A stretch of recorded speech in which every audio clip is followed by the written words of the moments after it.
Life as We Know It with Tom Walton. Hey, top of the morning to you, and happy St. Patrick's Day. Wait a minute, I can't be wishing top of the morning to you when it's 5:45 in the evening. Well, despite my terrible attempt at an Irish accent, my intentions are sincere. Today is the day that we are all Irish, right?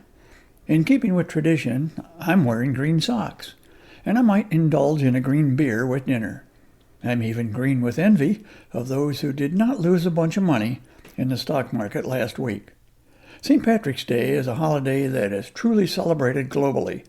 It's a day that acknowledges and salutes the Irish culture, but do you know specifically why it is observed on the 17th day of March? That's because today is the anniversary of the death of the patron saint of Ireland all the way back in the 5th century. The holiday itself has been observed for more than 1,000 years. That makes it one of our oldest holidays.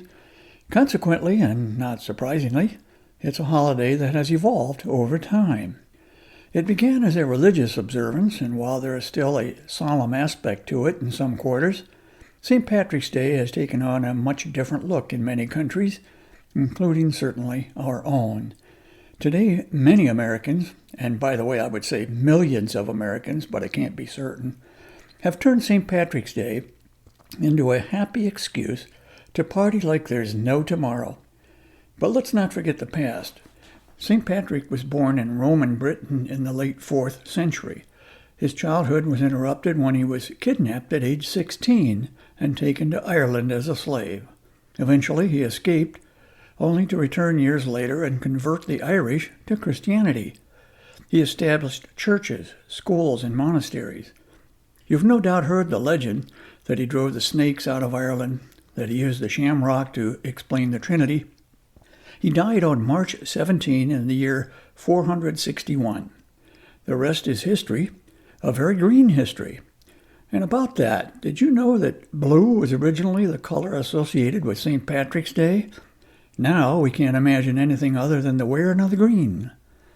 March 17th has become largely a secular holiday filled with revelry and celebration of Ireland and Irish heritage, of which America has a great deal. I took one of those saliva tests and found I too have a bit of the Irish in my own family tree. Here's another fun fact. Boston held the first St. Patrick's Day parade in 1737, almost 300 years ago. New York City joined the fun in 1762, and the city of Chicago annually dyes the Chicago River green to celebrate the holiday. Even our own Lake Erie occasionally turns green, although not from a dye, and generally not on March 17th. If you're heading out to a St. Patrick's Day party this evening, enjoy the corned beef and cabbage. If you also enjoy a green beer or two, don't overdo it.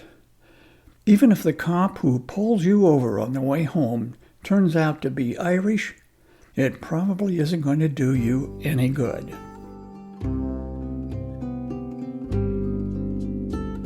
Life as We Know It is written and hosted by Tom Walton and is a production of WGTE Public Media. Life as We Know It with Tom Walton can be heard on WGTE FM 91 every Monday afternoon during All Things Considered at 5:44 p.m. or hear past episodes at wgte.org/life.